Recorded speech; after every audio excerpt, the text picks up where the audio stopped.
Blimey. Ooh, this is one hell of a jam jar you got here. Warning. The House of Mystery contains demons, angels, elementals, magicians, wizards, apparitions, adult language, and discussions. If you're easily offended, do not enter the House of Mystery. All right, then. On with the show.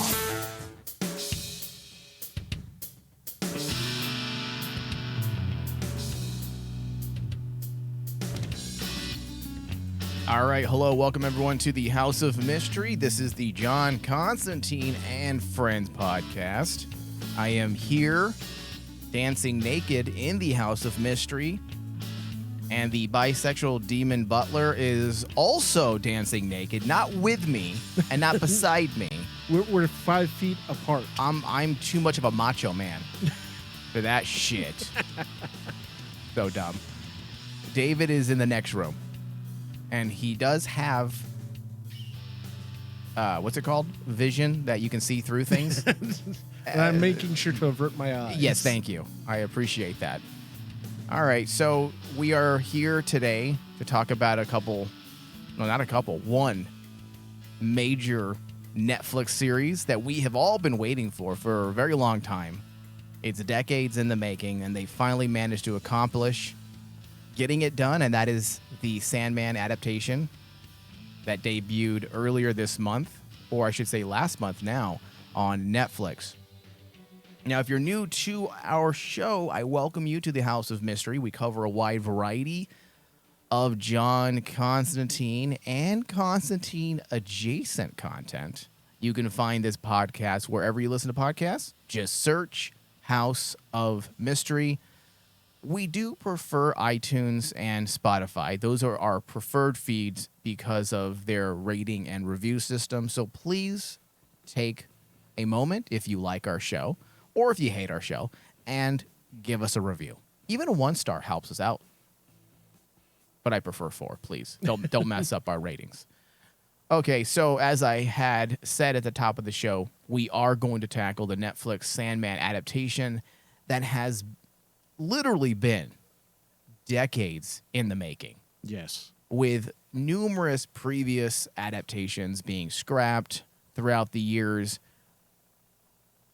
But all of that has led, or I would say blazed, a path to what I would call a near perfect adaptation. The season consists of 10 episodes plus a surprise bonus 11th episode, which I felt was very much on par with the comic book form. Yes. You know, the bonus episode or the bonus issue. We've all read storylines where they give you that bonus issue. So I thought that was fun. The series is produced and developed for Netflix by Neil Gaiman and David Goyer, with Alan Heinberg serving as showrunner. Essentially, he's the lead writer, and music by David Buckley. The Sandman is an American fantasy drama television series based on the 1989 through 1996 comic book written by Neil Gaiman and published, of course, through DC Comics. The series was developed by Gaiman, David S. Goyer, and Alan Heinberg for Netflix, and is produced by DC Entertainment and Warner Brothers Television. Although, if you're not aware that Sandman is part of the DC world, you would never know. Because it doesn't open up with any DC titles. It doesn't have a DC title card. Nope. Neil Gaiman has pretty much removed the DC-eccentric elements from the series, and we're going to get into why he did that possibly and whether or not it worked ultimately for the series. But overall, Sandman tells a story of Dream, Morpheus. He is the Sandman. Yep. Now, we're not breaking down each episode individually, but instead we're going to focus on parts of the series. For example, this specific episode today will focus predominantly on episodes 1 through 5, with a segment specifically dedicated to Joanna Constantine for obvious reasons. This is a John Constantine show, after all. Yes. The plan is to spend the next 50 to 60 minutes discussing as much as we can before our time is up, and then we will continue in a later episode. I'm not quite sure how these discussions will end up in the way of how many episode parts, but I'm thinking it's probably going to be 3 to 4. Does that sound right, Dave? With the amount of content we want to get through and talk about? Oh, absolutely. Because if the thing about Sandman is the series itself has so much substance to it that was one of the things about the series. I was very curious to see if they can transition that type of storytelling into visual storytelling, into a live action adaptation. Well, at least do it in a coherent fashion. Yeah. And by God, they actually succeeded in just doing that. And that's why 3 to 4 episodes of us covering the series, I think, is enough to cover the key points that we want to cover. Yeah, at least the things that are relevant to our specific podcast. Yeah. Well, Dave, you've already taken us there, so why don't you continue to share your initial thoughts on Sandman? Try to stick specifically within the 1 to 5 episode range. The 1 to 5 episode range, I was so excited to see this series on Netflix with all the news that was prior coming out. And a lot of people were making a lot of chatter about the choice of casting, and they were doing all this. But at the end of the day, I basically told myself, this is all being led by Gaiman himself. So he had the choice. Mm-hmm. It's his story. If he's tweaking something, there's an obvious reason for it. He's still going to keep the essence of the story because that's his baby. And so with that in mind, I basically went into the series pretty much at ease. There was no hesitation. And from episode 1, from the get-go, it caught me. And it just dragged me along. I was like, I could not stop watching it at that point. After episode 1, I had to watch episode 2. I had to watch episode 3. And it was like almost one of the very few times I've ever covered a series where I had to binge it. I'm not a binge watcher. I'm a person that I have to watch an episode and then I have to take maybe a step back, take a break from watching it. Sandman, for the longest time, this is the first series in a very, very long time that has made me into a binge watcher where I just couldn't stop. I wanted to know where the story was going, even though I knew what the story was. Yeah, but it's still fun because, the adaptation is pretty fucking loyal to the source material, but it doesn't matter because most of us, the people who have read the comic books, we have done it years ago, and maybe there are certain aspects that aren't completely clear. And also, we're watching with the eye to see what he keeps, what he doesn't, and then we're almost watching it from a different perspective. What is he going to do with the story that we remember? Yeah, and especially with, like how it's visualized in the comic can be very difficult to transition into a live action. Oh, of course, like, yes. Some of the stuff, I remember us talking about anticipating the series in prior shows, and I kept reiterating, I do not know how Gaiman's going to get his imagery down on visual storytelling. My concern was the same, but it had more to do with budget. Yeah, because think about it. For those familiar with the original storyline of Sandman, there is a lot of high concept points where you're like going, how do you turn that type of, literal storytelling and turn it into a visual storytelling for like a TV show purposes? One of the key points was like the battle between him and Lucifer. Yeah. Where I turn into this thing and you turn into that thing. I turn into this thing and you turn into that thing. How do you do that? I feel like a lot of it, I feel like the way Neil Gaiman wrote Sandman lends itself well to television form because his issues are very tidy. there are obvious allusions to continuation. Obviously, that's the nature of the story. But it also is close-ended. It has a beginning, a middle, and an end in each issue. There's a definitive closure with each issue, with obviously the allusions to continuing. That's a given.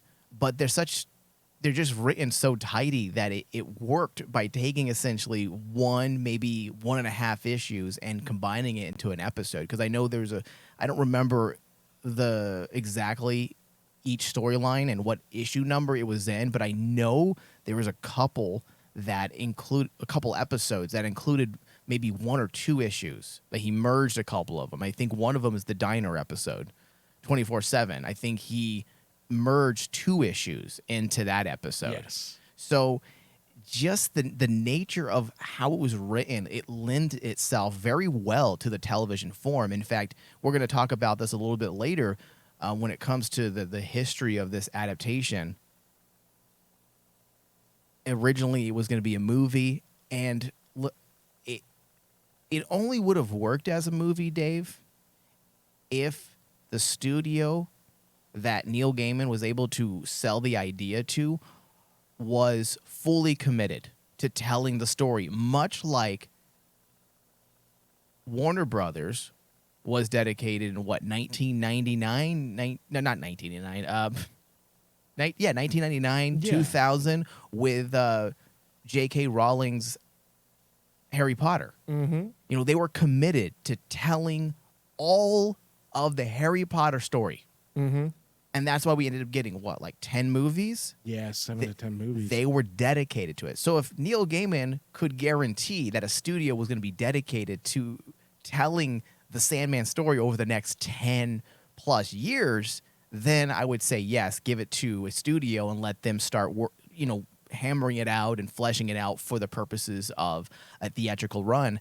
But if not, then this is the best direction to take. Oh, absolutely. I mean, after this, even prior to this, they released that audio drama that me and you talked about too, that audio adaptation, and that was well done too. Yeah. And Gaiman had his hand in that one. And it's amazing because now at this point, you see that he was able to tell his story visually inside of a series. Now it's not done. It's only season 1. But the fact that what he's been able to pull off, Yeah. it far exceeded my expectations of the thought of him doing a movie. At this point, do we need a movie No. adaptation of it? We have this. Yeah. It is a shame, though, when you watch the series and you see how gorgeous the visuals Yes. are. Just mind-blowing visual effects, amazing cinematography, and the cinephile in me, the movie geek, is getting more agitated because I can never enjoy anything as is. Because as I'm watching this, I'm like, this is so amazingly beautiful. Yeah. Too bad it wasn't in the fucking theater. In the theater. I start getting angry because how can you not want to see this in the theater? Yeah, could you imagine the scenes of hell Oh where my he's God. So where he's good. battling, or he's quote unquote battling Lucifer?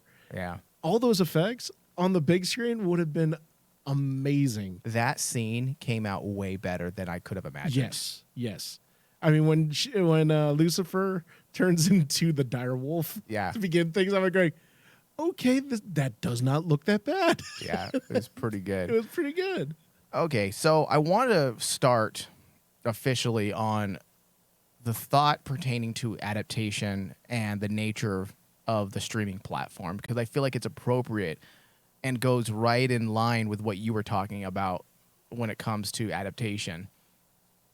I want to say that in an age where streaming platforms have diluted the television writing process down to simple binge-worthy moments, we have a series like Sandman that adheres to the norms of television writing.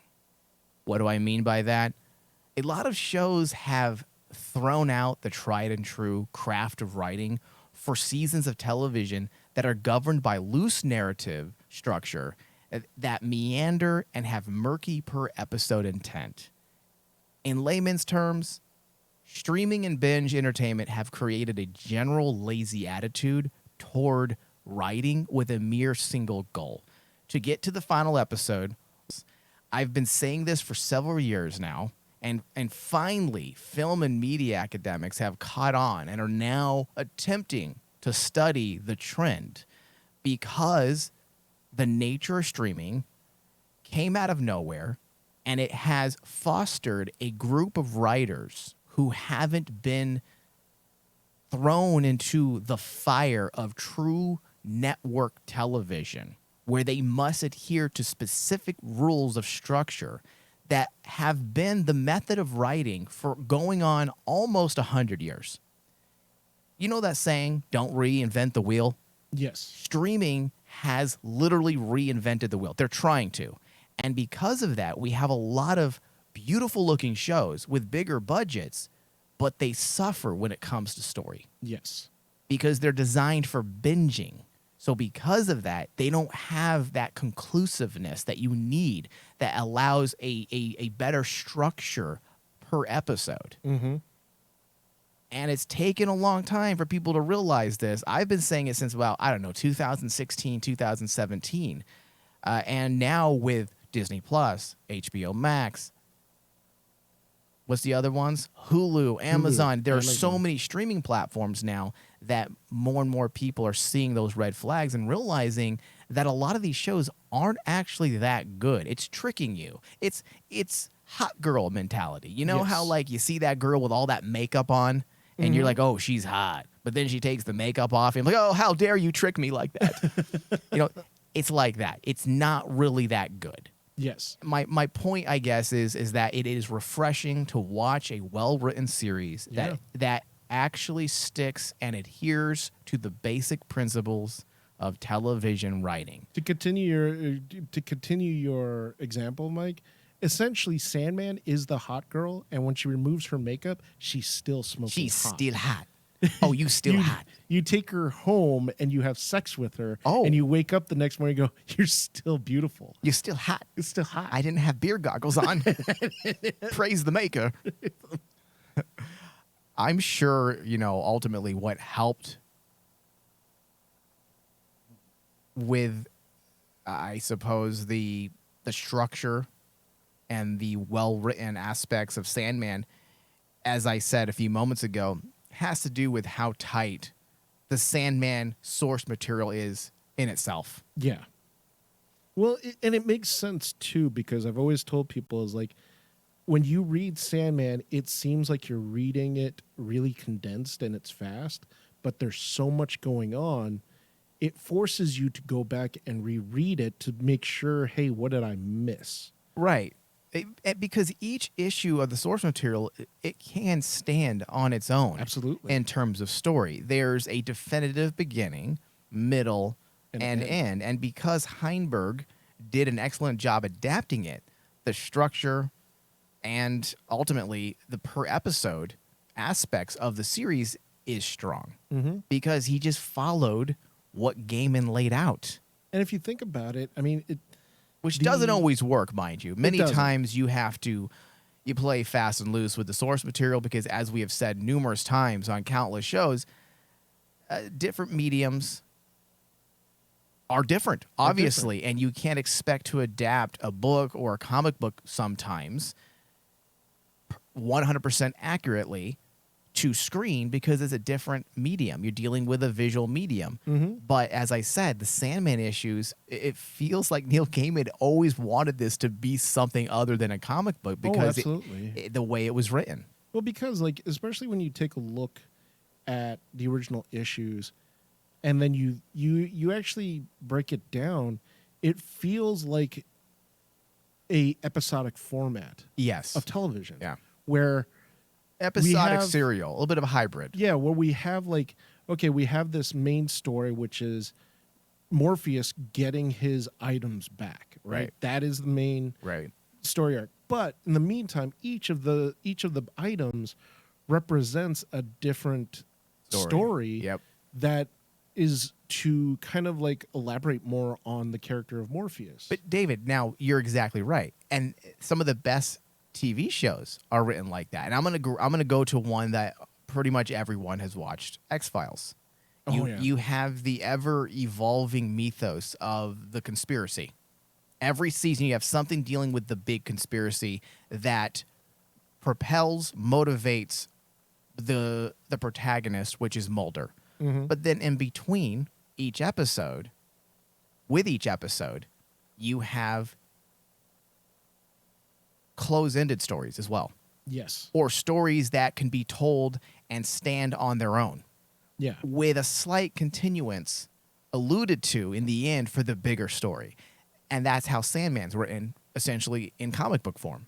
And that's why it does work, Dave. You're right. That's why it works on streaming, or I should say in a TV format. And the perfect example, I think, in regards to the comic and this series, especially the first 5 episodes, is the Constantine episode.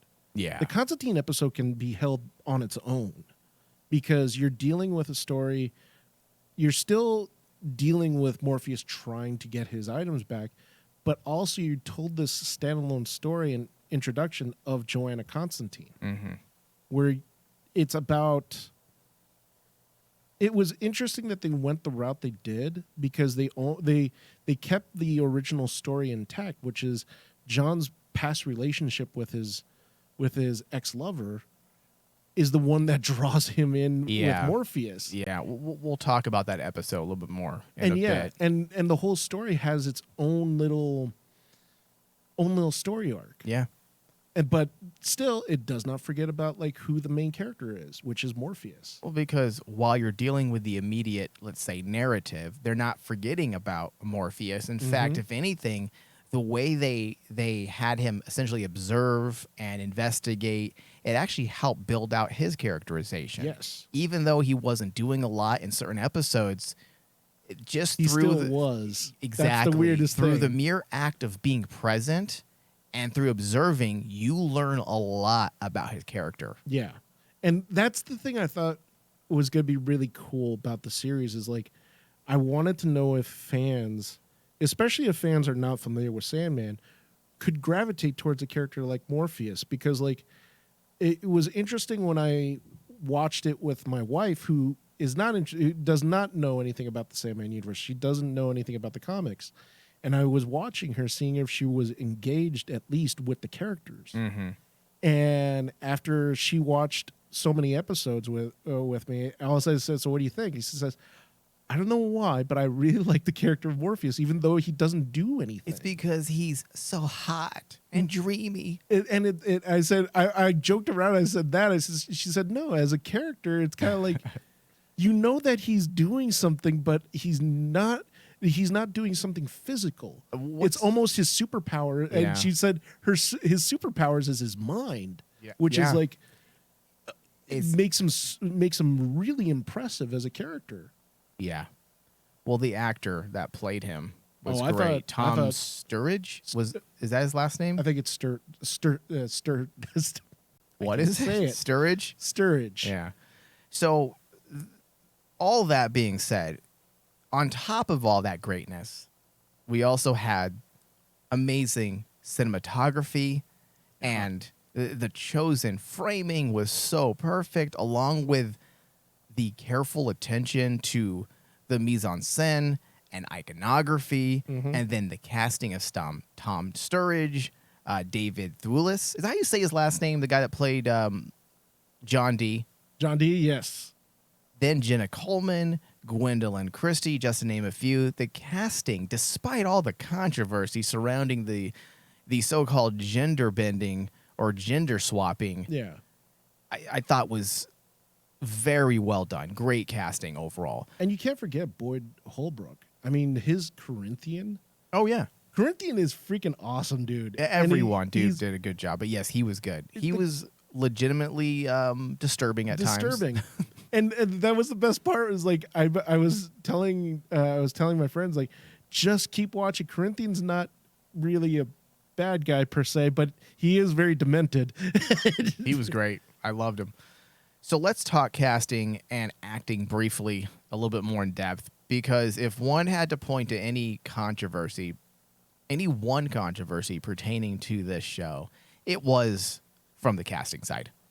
Yeah. There were complaints related to the so-called gender swapping of various characters, to name just two of several: Gwendolyn Christie's Lucifer and Jenna Coleman's Constantine, both of which I can give two shits. I can give two shits. I'm about what's best for the immediate IP, what they're trying to do with the show in question. And it does take a little bit of convincing at times for myself when you're dealing with issues pertaining to John Constantine, because I am an uber John Constantine fan. But when you take a step back and you look at the piece as what Gaiman was attempting to do and trying to do, you can see the logic behind his decisions, and you can understand why he did certain things, because ultimately his decisions worked out better probably for this particular adaptation.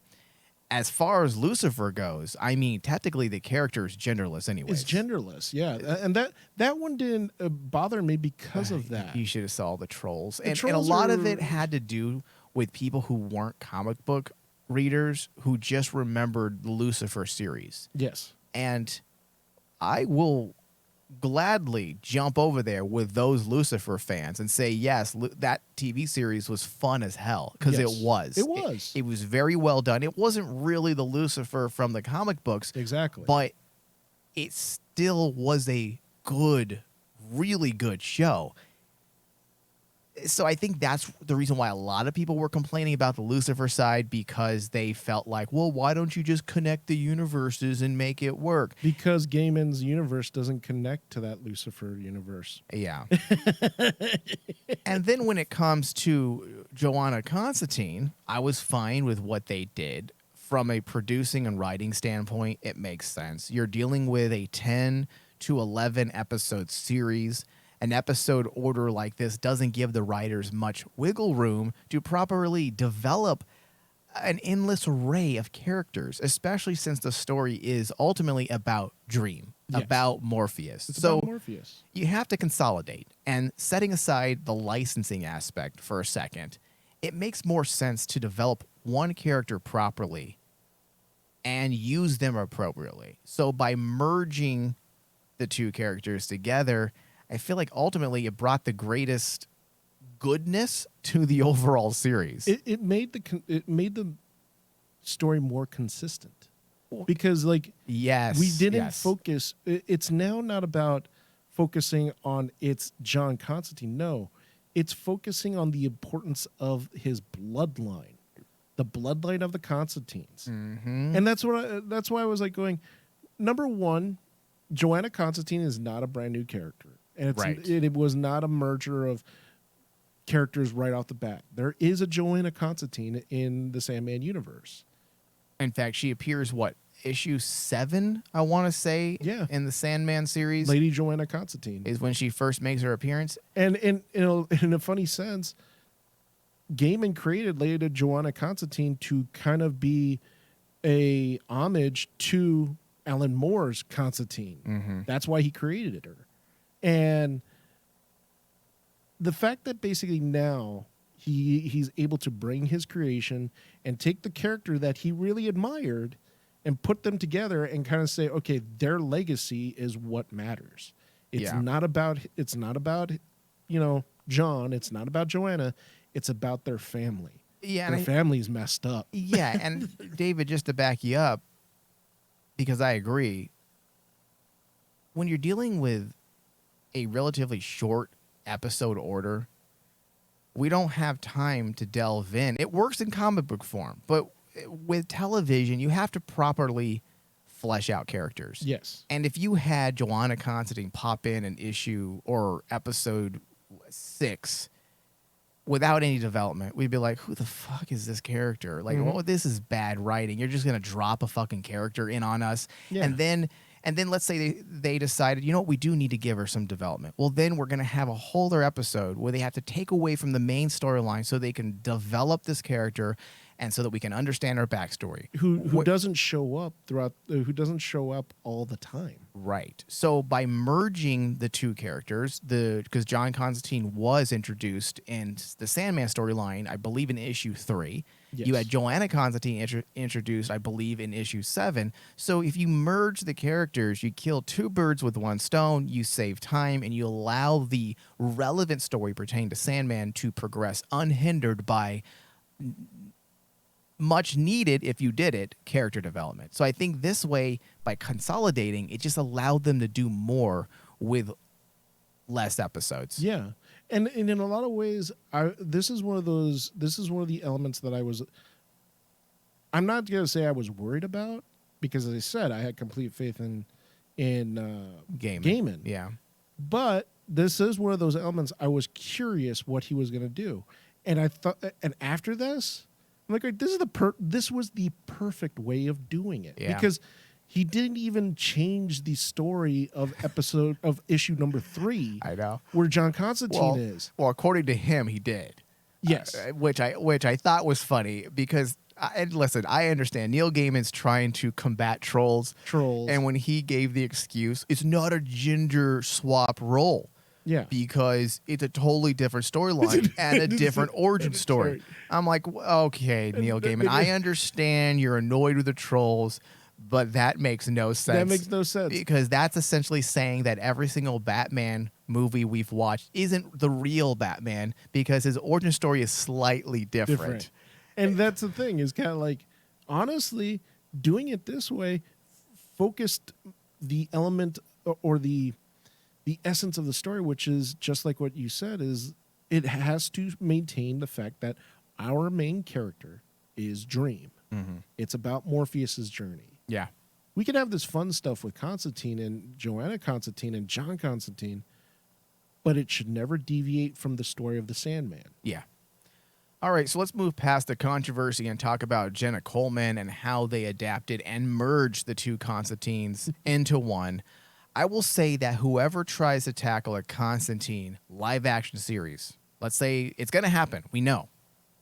Even with this whole Warner Brothers Discovery shakeup, and they're probably putting a lot of that stuff on hold for the foreseeable future, we know eventually we're going to get it. Yeah. Whoever tackles it next, they're going to have some steep, or they will and do have some steep competition, because Heinberg and Gaiman just showed everyone how it's done. And the bar has now been set. From the opening seconds of episode 3, which featured Coleman's Constantine, Yes. the imagery was guided by a type of Christian or Judeo-Christian iconography. They added to this overall allegorical intent of the scenes. I mean, the hallway scene with the exit sign and Yes. the shafts of light emitting from beneath and around the door that form the shape of the cross. It is very powerful imagery, and I know sometimes those things go over people's heads because they don't really pay attention to that stuff. It's not important to them. But it adds to it. It does. Even if you don't pick up on it, subconsciously, having this exit sign behind Jenna Coleman's Constantine, and then in front of her is the doorway to what, hell, essentially, where the demon is at. Yes. Fuck.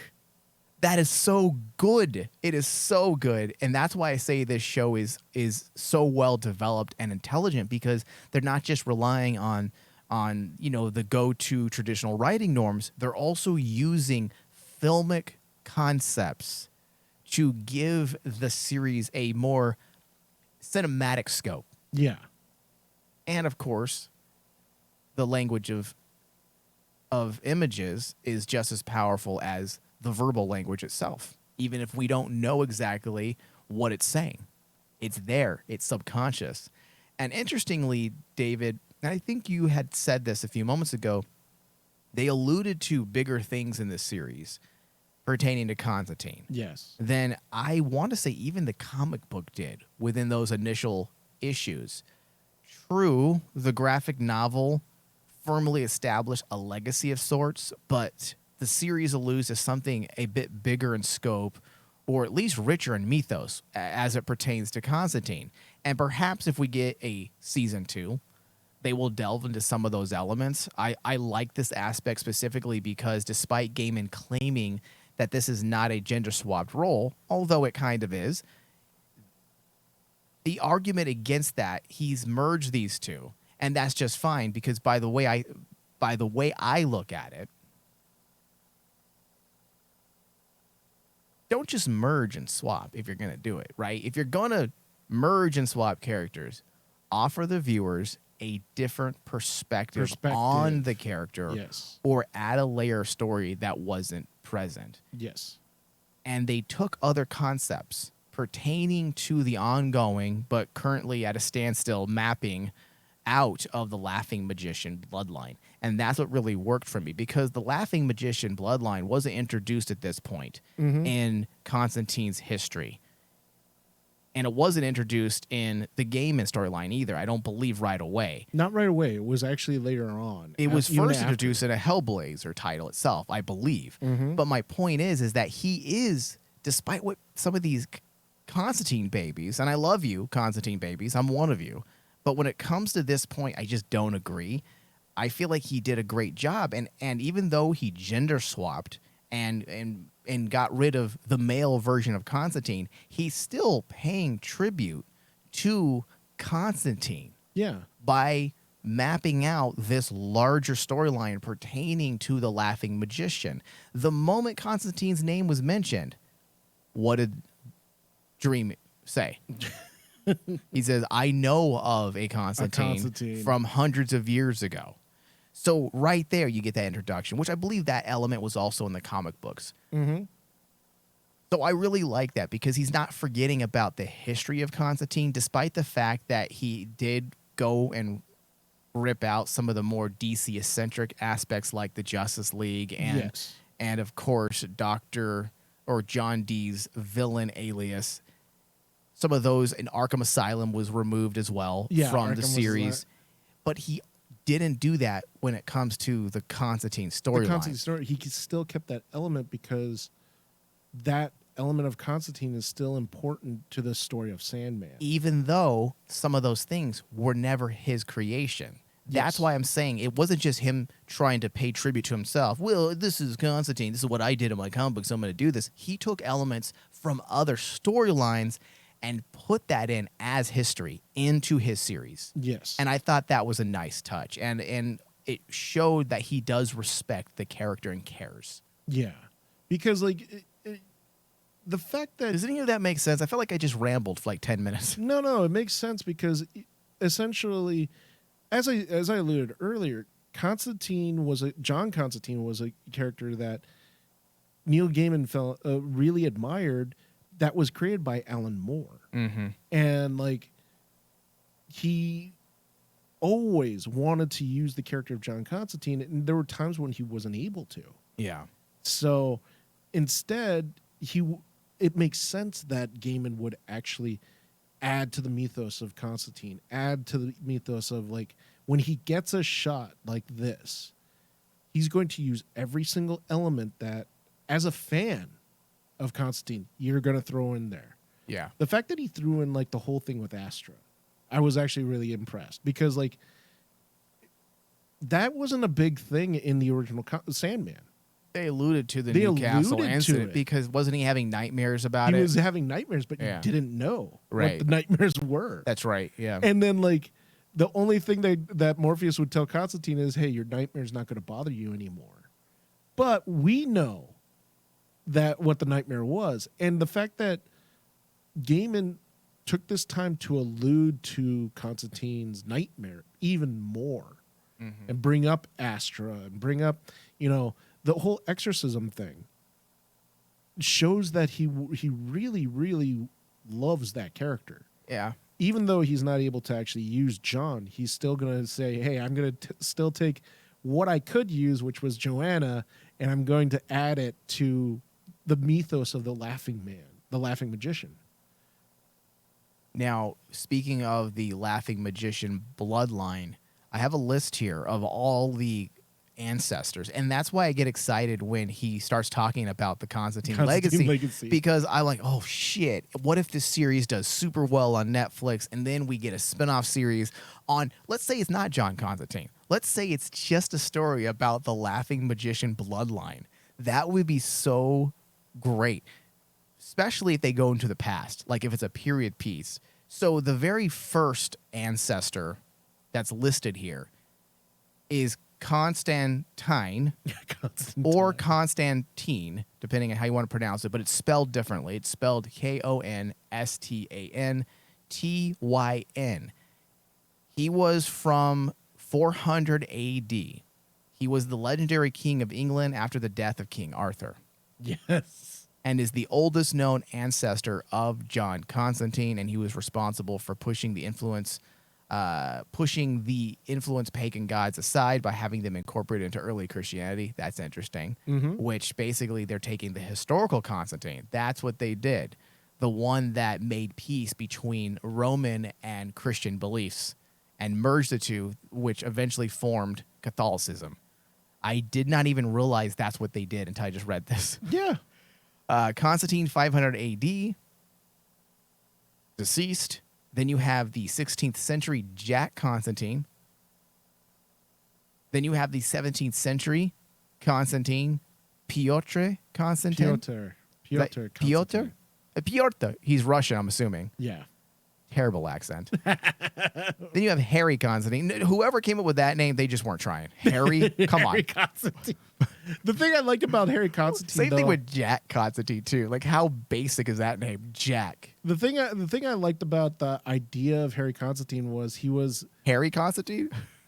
yeah Sounds funny. he was like supposed to be, I think he was in the Civil War or World War I or World War II, I think. Mm-hmm. But like he was supposed to be kind of like the mirror image of John.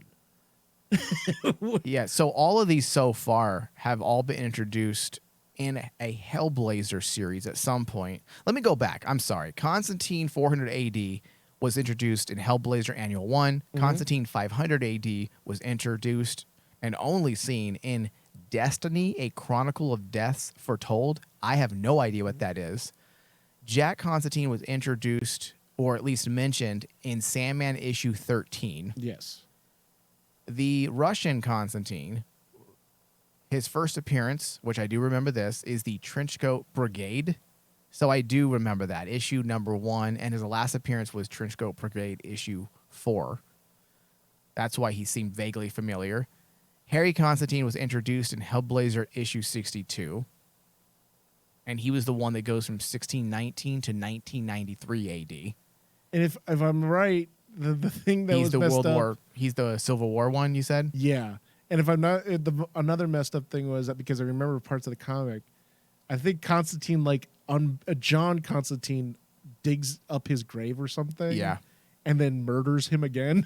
It's fucked up. And I'm like, he killed his own ancestor. This is why John does not play well with others. Then there's an 18th century Hugh Constantine, and he was introduced in Papa Midnight issue number 3, and his last appearance was Papa Midnight issue number 5. Lord George Constantine, 1730 AD, was first mentioned in Sandman issue number 29. Yeah. So and do you see what he's doing? Just in the opening 5 episodes, you can already see that he is working towards that bigger story. And I remember that basically Neil Gaiman, I'm Yeah. speaking of course. And I remember in the Sandman issue, George Constantine is the father of Joanna. Okay. Then you have Lady Harriet Constantine. She was introduced in Sandman issue number 29. Then, of course, we have Joanna Constantine from October 1760 to 1859, if you're going by comic book canon. And she was first introduced in issue 13 of Sandman. So I was off. Mouse Constantine, 1778 AD.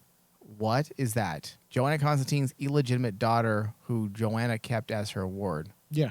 I don't remember that. Why don't I remember that? That's from Lady Constantine. Yeah, that's from the Issue series number Lady 1. Constantine. And Yeah, the most I don't messed remember up that. part about that was like Mouse essentially was the stand-in for Astra. And the story is basically the Constantines are cursed because Mouse Constantine gets dragged to hell.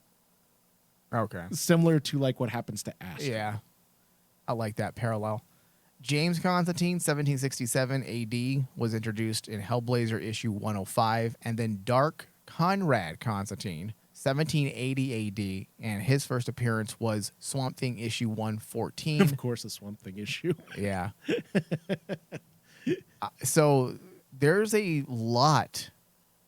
If the gods of DC will please bless us, there's a lot they can get into Can when you it comes to imagine- the bloodline of the Laughing Magicians. Can you imagine a series, The Laughing Magicians, on Netflix? Oh my God, please. And every single episode is like a different version of Constantine. Well, you got to have one definitive Constantine that maybe is the thread. Yeah, like the through line. You would make John the narrator. There you go. Make John the narrator, and he's going through his bloodline, and because it would make sense too. Because like I would like to actually see John that scene where he digs up his own ancestor and just murder him.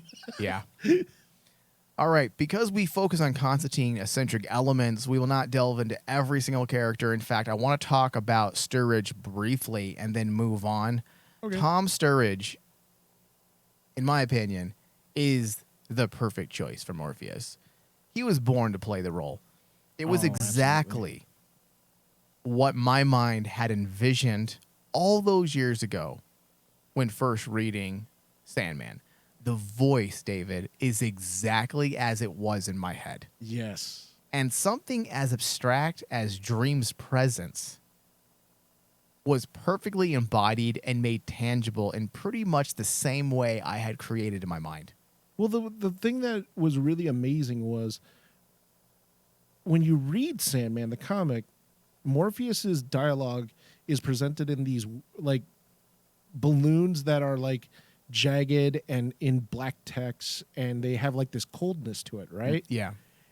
And then as soon as Tom Sturridge started speaking the lines of Morpheus, I'm going, this is that feeling. That's the feeling of what that balloon was trying to say, this cold darkness of like Morpheus, where it's like it's almost like this straight deadpan reality. Yeah.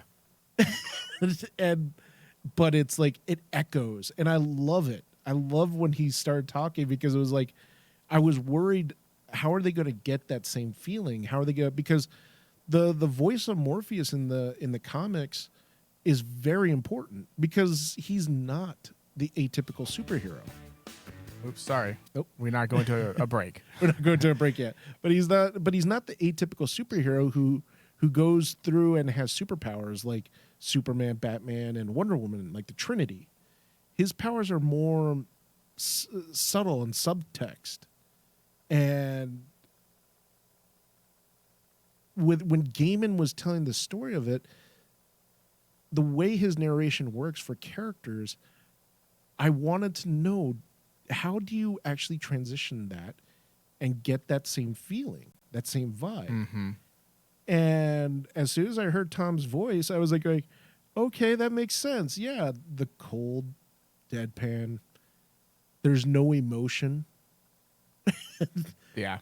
Which also lends itself well to not jumping too far ahead, but I want to say in issue 6, when he talks to his sister, Yes. and he starts understanding humanity a bit. So that whole like distance in his look, you know, that you're talking about, that's what you're talking about, right? Yeah. Okay, yeah. I want to make sure I'm following. It works It with works. what they're attempting to do with the second half of the series.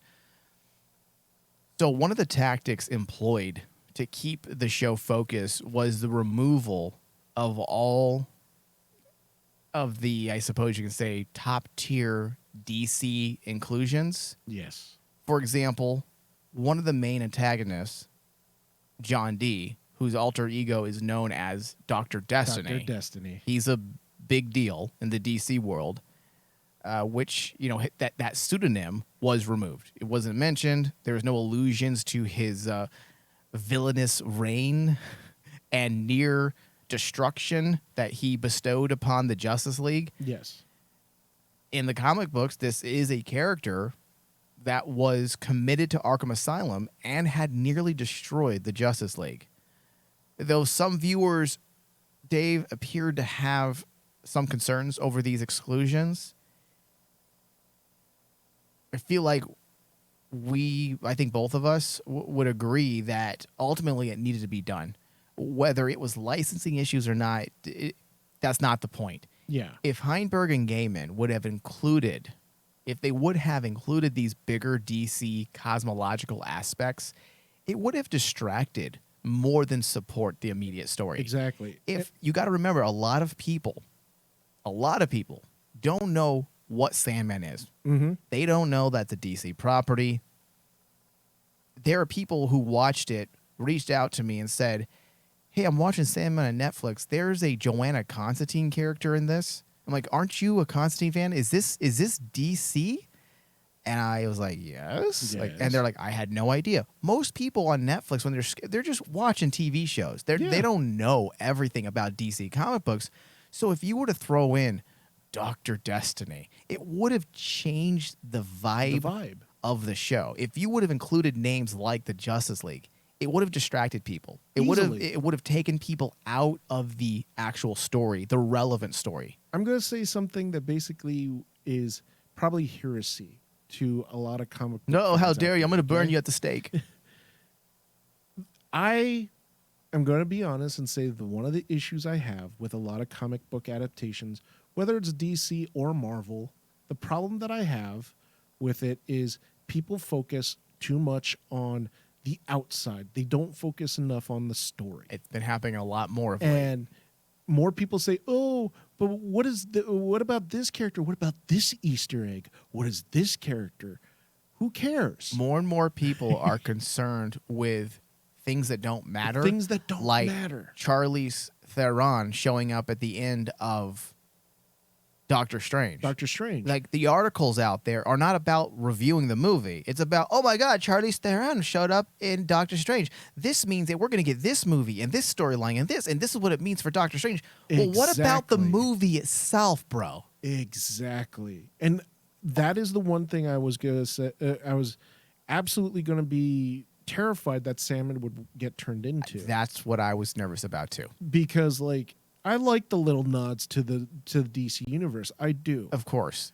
However, I do not want them to damage the essence of the story. Okay, so a good example of this, and I don't know if people are watching this or not, but if you're not, you should. It is a pretty good show, even though it breaks every fucking television rule. It's the only show that I'll say breaks a lot of television rules, and yet it works because it's built on the backs of comic book knowledge that almost everyone, even if you're not a comic book reader, knows, and that is Batman. Yes. Titans on HBO Max. They do these things where they drop names. They have characters pop in for one episode with zero development. They have inclusions in terms of aspects of the DC world, like lore. For example, the pit. Yes. I always forget the name of the pit. Lazarus Pit. The Lazarus Pit. It's in 5 minutes in an episode that brings back a character to life with no development. They never tell you what the pit is, why it's there, what it does, zero background. To me, that's bad writing. Now, it works in that show because that show literally simply writes on everything that came before. Yes. Without- It's built for fans. It's a show specifically, you're right, it's specifically written for Batman fans. If you understand the world of Batman, then little development is needed, and we can focus simply on the character moments, Yes. the things that motivate the characters itself, and we don't have to be weighed down by exploring and explaining how this world operates because it's in the world of Batman. You should already know about Batman. And that's what I was afraid they were going to do with Sandman, because that's what the comic book does. You have the introduction of Dr. Destiny with not a lot of fleshing out of his past, his villainy. Yes. You're expected, when you're reading the Sandman comic, to just understand what this guy is about. And it works for comic books because it's the nature of how comic books are all interconnected and the way they're written, right? Yes. It doesn't work for TV. So ultimately, I feel like the decision to remove some of these elements, it was sheer genius because it removed unnecessary distraction. Which shows the genius of Gaiman as a writer to understand this is an example of removing to make your story pop more. You remove elements and you remove the fat. You know, people say trim the fat off. I trim the fat every day at 3. I hit the treadmill. Hit the treadmill.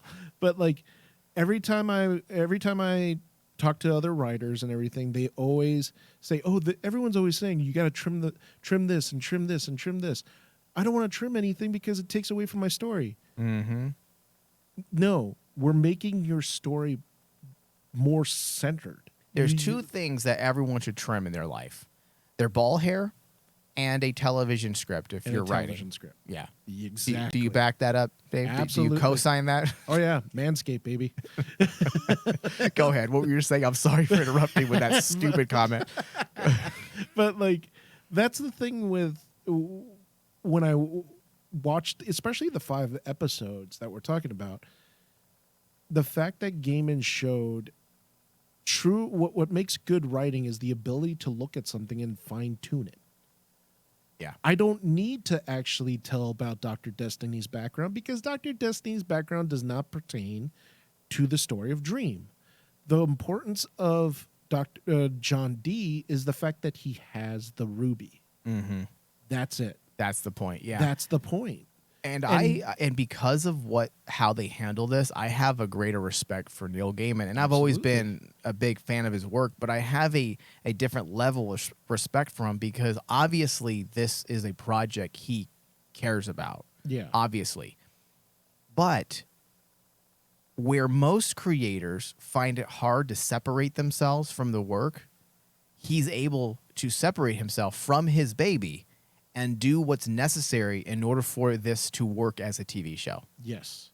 And not just a shitty TV show, but a well-written, well-developed TV show. TV show. Now, on that note, Dave, we have to bring this episode to an end. When we get back into doing this discussion, we will jump into the replacement of one character that did get under my skin. I want to see if anyone knows which character that is, because I don't feel like there was a reason for them to remove the character. The character played a relatively minor role in the comic book, so I don't understand why they couldn't use him. I see your brain working already.